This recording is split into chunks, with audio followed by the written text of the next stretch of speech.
अस्सलाम वालेकुम। कुछ न्यूज़, उसके बाद अनाउंसमेंट्स और पे आउट, उसके बाद हम मार्केट समरी की तरफ जाएंगे। सबसे पहले खबर है, Islamabad high court stops green tree from buying TRG Pakistan shares. Green tree company है, वो टीआरजी के स्टॉक्स पाकिस्तान के जो टीआरजी थे उसको कुछ स्टेक्स बाय करना चाह रही थी, लेकिन इस्लामाबाद हाई कोर्ट ने उसको मना कर दिया।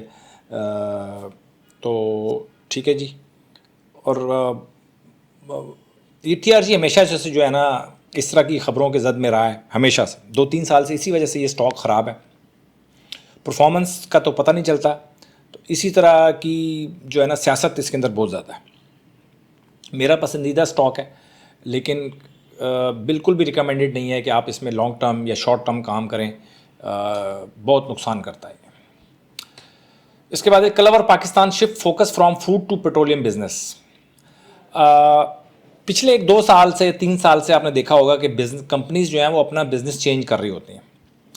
तो मैं समझता हूँ कि इनकी वीकनेस है, इनकी मैनेजमेंट की वीकनेस है कि वो अपना जो उनका कोर बिजनेस होता है उसको छोड़कर किसी दूसरे नीश में जा रहे होते हैं। तो इसका मतलब है कि वो अपने जो कोर बिज़नेस है उसमें वो परफॉर्म नहीं कर पा रहे होते, तो दूसरे बिज़नेस में जा रहे होते हैं। अपना बिज़नेस उनको अच्छा नहीं लग रहा होता, या अपने बिज़नेस में ऑपरेशंस ठीक नहीं चल रहे होते, दूसरे बिज़नेस में जाकर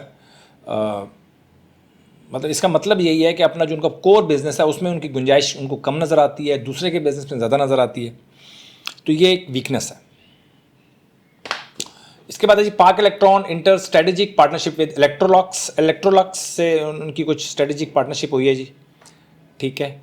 और उसके बाद फिनेंशियल रिजल्ट्स हैं, काफ़ी सारे फिनेंशियल रिजल्ट्स हैं। ये 2 पेजेस हैं, आप नोट कर सकते हैं। इसमें जो नॉन कंपनीज़ हैं उसमें हब पावर है, और आदमजी इंश्योरेंस है, टीपीएल ट्रैकर है, निशात चुनिया, और इस तरह के इसमें क्लेवर पाकिस्तान, इस तरह के हैं सारे।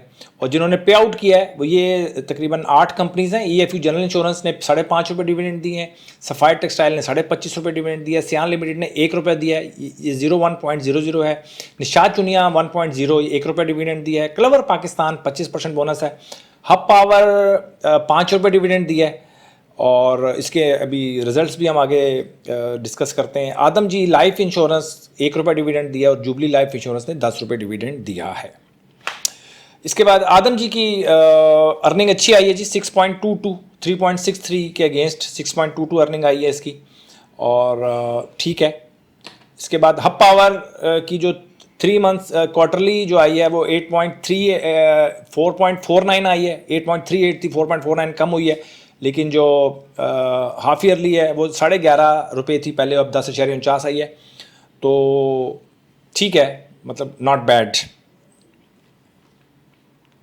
निशात चुनिया का लास्ट टाइम 1.69 माइनस में था, इस दफ़ा 1.11 प्रॉफिट में है, तो ये इसकी बेहतर अर्निंग आई है जी।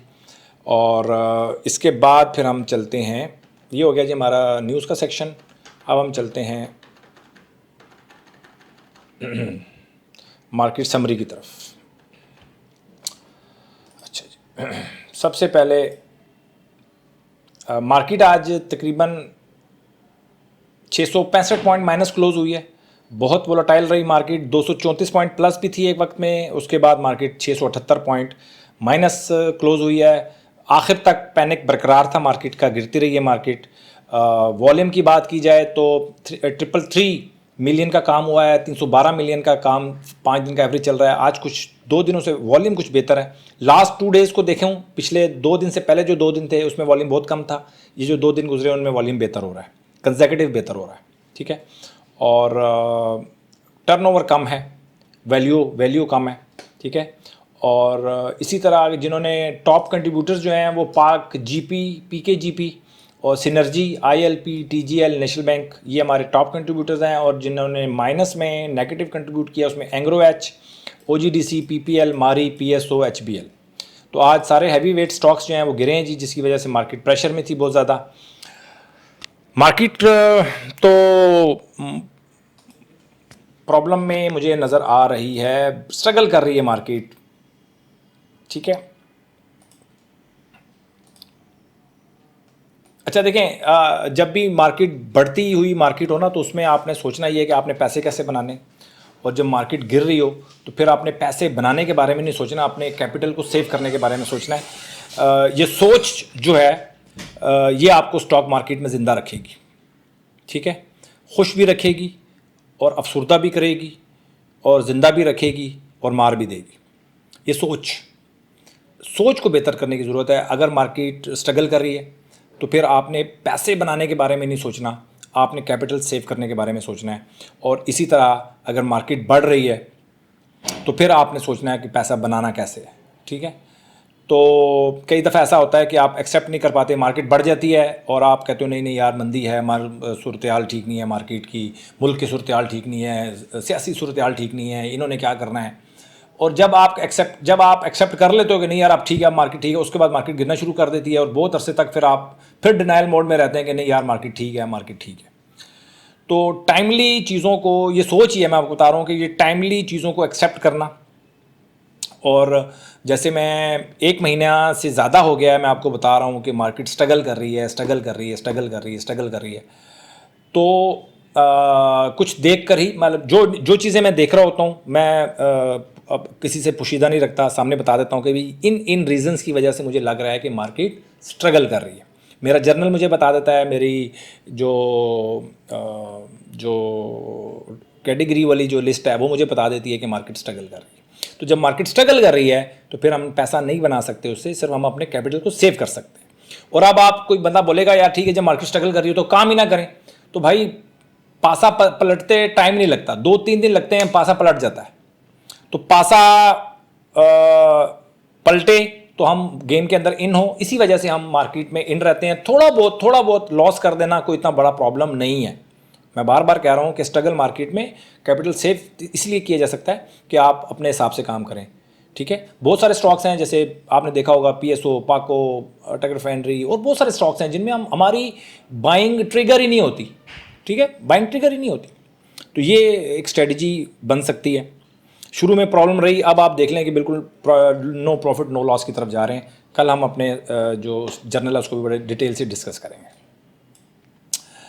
तो ये KSE 100 इंडेक्स है जी, और KSE 100 इंडेक्स आपका, आप देख सकते हैं कि दोबारा एक 45 की मूविंग एवरेज पे आ गया आवरली चार्ट के ऊपर। और एक वही जो लेवल मैंने आपको बताया था 1,13,500, आज क्लोज हुआ है 1,13,862। 300-400 पॉइंट्स हैं कल मार्केट, बस 300-400 पॉइंट माइनस हो तो ठीक है, इससे ज़्यादा नीचे माइनस होगी तो फिर मार्केट ख़राब हो सकती है, एक नया लेवल लगा सकती है। तो नया लेवल भी आपको पता ही है 1,12,457 है। यहाँ से 1200-1300 पॉइंट टूट गई मार्केट तो फिर मार्केट ज़्यादा ख़राब हो सकती है। मार्केट तो स्ट्रगल कर रही है, आप समझ लें कि मार्केट तो स्ट्रगल कर रही है। ठीक 1-2 दिन अच्छे लगे, अब मतलब ना आप इसको अच्छा कह सकते हैं ना आप इसको बुरा कह सकते हैं, स्ट्रगल कर रही है मार्केट। अच्छा जी, इसके बाद है जी हमारे पास, एक मिनट होल्ड कीजिएगा।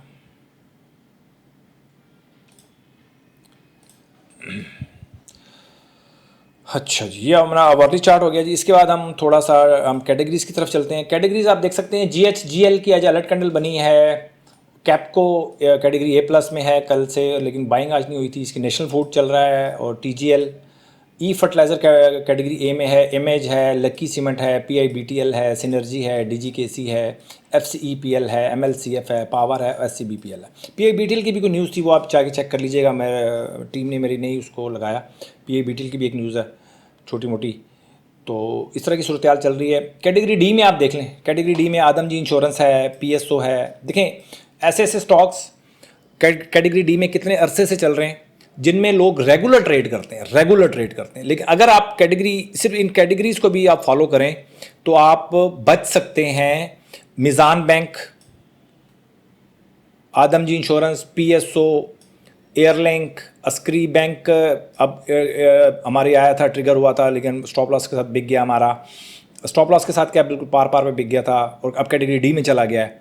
एंग्रो H रेगुलर लोग ट्रेड करते हैं, लेकिन कैटेगरी D में है। कैटेगरी D के स्टॉक्स को लोग ट्रेड कर रहे हैं, साफ बता रहा हूं कि नहीं ट्रेड करना। TRG कितने अरसे से D में चल रहा है, C D B फिर दोबारा D में आ जाता है, ठीक है। मारी D- में चल रहा है, अब आप इसमें ट्रेड करेंगे तो, मैं लॉन्ग टर्म होल्डिंग वालों की बात नहीं कर रहा, मैं शॉर्ट टर्म ट्रेड वालों की बात कर रहा हूँ। नेटसोल कितने अरसे से D में रहता है, ज़्यादा हाथ मारता है, B से वापस चला जाता है, ठीक है जी। और HTL, HBL, ग्लैक्सो, सर कितने अच्छा स्टॉक है लेकिन डी में चल रहा है, हमने नहीं ट्रेड करना। तो आप इस रिपोर्ट को हल्का ना लें, ये आपको बचाएगी, कि फजूल ट्रेड करने से भी आपको बचाएगी। अच्छा जी, ये हमारी कैटेगरीज हो गई, आप इसका स्क्रीनशॉट ले सकते हैं। इसके बाद हम ट्रेड की तरफ जाते हैं। ट्रेड में भी आजकल कोई ख़ास मज़ा नहीं आ रहा। CPHL का हो सकता है कल स्टॉप लॉस हिट हो जाए, 37% प्रॉफिट पे चल रहा है और 20% लकी चल रहा है। और NCL 2.92% चल रहा है, 1.26% BOP प्रॉफिट में चल रहा है। Fertiliser no profit no loss पे चल रहा है। और इनमें कल जो भी स्टॉक्स मैं देखूंगा जो 6% तक प्रॉफिट तक गए हैं, हाई टच किया है और अगर वो वापस आ रहे हैं तो मैं नो प्रॉफिट नो लॉस में इनको सेल कर दूंगा। फौजी सीमेंट 0 पे है जी, और कोहाट सीमेंट ½ % माइनस में है, 6% प्लस में है DGKC। अब ये 0 पे चला जाएगा कि यहाँ से नीचे जाता है तो। और 1% है GCIL माइनस में, 4% प्लस GGL, 16% प्लस है TGL तो, और इसके अलावा 9% प्लस है NATF। और ये इस तरह की बाकी छोटे छोटे 1-2% लॉस में चल रहे हैं स्टॉक्स। ये है जी मेरी जर्नल।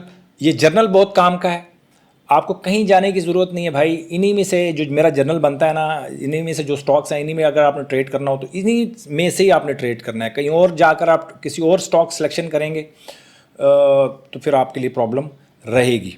ठीक है जी, ये पूरा व्लॉग जो है सिर्फ और सिर्फ शॉर्ट टर्म ट्रेड करने वालों के लिए है। लॉन्ग टर्म वालों के लिए मैंने आज एक वीडियो डाली है दिन में, वो आप जाके देख सकते हैं। 4 वीडियोज़ हो चुकी हैं लॉन्ग टर्म इन्वेस्टमेंट के हवाले से। तो आहिस्ता आहिस्ता उम्मीद है कि हम जल्दी इस जनरल तक हम पहुंच जाएंगे लॉन्ग टर्म ट्रेडिंग के हवाले से। वो थोड़ा सा लेंथी काम है, थोड़ा सा मुश्किल काम है, लेकिन जल्दी कोशिश करूंगा मैं जल्दी लॉन्ग टर्म के हवाले से भी लोगों को गाइड कर सकूं। ये थी जी आज की सूरत हाल। कुछ ख़ास कुछ चार्ट्स डिस्कस करने वाले हैं नहीं, ठीक है, कहते हैं तो मैं कर लेता हूँ डिस्कस। और चलें एक हम छोटे से एक टिप के तौर पर मैं आपसे कुछ डिस्कस कर लेता हूँ। अटक रिफाइनरी की बात करते हैं। अटक रिफाइनरी चलें, आज बहुत अरसा हो गया डिस्कस नहीं किया। अटक रिफाइनरी को आप देख लें, ये एक मैंने डाउनवर्ड ट्रेंड इसकी एक लाइन लगाई है और उससे ऊपर ये ट्रेड कर रहा है, ठीक है। तो अगर आप चार्ट देखेंगे तो आपको अंदाज़ा ये हो जाएगा कि डाउनवर्ड ट्रेंड से थोड़ा सा ऊपर ट्रेड कर रहा है। तो अभी आप समझ लें कि इसके ऊपर से मंदी के बादल छटे नहीं हैं। मंदी में तो कह सकता हूँ कि ओवरऑल तो मंदी में है, लेकिन कोशिश कर रहा है, ट्राई कर रहा है कि निकले, लेकिन निकल नहीं पा रहा। ठीक है जी, अटक रिफाइनरी की बड़ा सिंपल सा देखिए, एक डाउनवर्ड ट्रेंड लाइन लगाई है तो आपको सारी सूरत हाल का अंदाज़ा हो गया है कि मार्केट का क्या सूरत हाल है। इसी तरह अगर मैं लगाऊं एक और स्विस साउथ को अगर हम देख लेते हैं, सेम स्विस साउथ को भी मैंने एक डाउनवर्ड ट्रेंड लाइन लगाई है, सिर्फ 2 पॉइंट्स मिलाए हैं, ऊपर से और एक नीचे से 2 पॉइंट्स मिलाए हैं तो ट्रेंड लाइन लग जाती है, बहुत आसान होता है। और बिल्कुल आप समझ लें कि आज इसने परफॉर्म किया है, ट्रेंड लाइन से ऊपर निकलने की कोशिश कर रहा है। अभी बड़ा दूर है, अगर आप डेली टाइम फ्रेम पे देखते हैं तो कम से कम 37-38 रुपये के ऊपर जाके कहीं इसकी ट्रेड स्टार्ट होती है। तो हालात ख़राब ही लग रहे हैं। अपना बहुत ख्याल रखें जी। और अगर आप शॉर्ट टर्म ट्रेड कर रहे हैं, छोटे प्रॉफिट के साथ काम करते हैं, स्टॉप लॉस नहीं लगाते, तो फिर आप जुल्म कर रहे हैं अपने साथ। फिर आप कोशिश करें जल्द अज जल्द लॉन्ग टर्म की तरफ जाएं। अगर आप स्टॉप लॉस नहीं मानते कोई प्रॉब्लम नहीं है, एक्सेप्ट कर लेते हैं आपकी बात को, लेकिन आप भी हमारी एक बात एक्सेप्ट करें, आप लॉन्ग टर्म की तरफ जाएं। प्रॉफिट 50% कम से कम रखें, 5-10% से काम नहीं चलेगा। अपना बहुत ख्याल रखें। Thank you very much.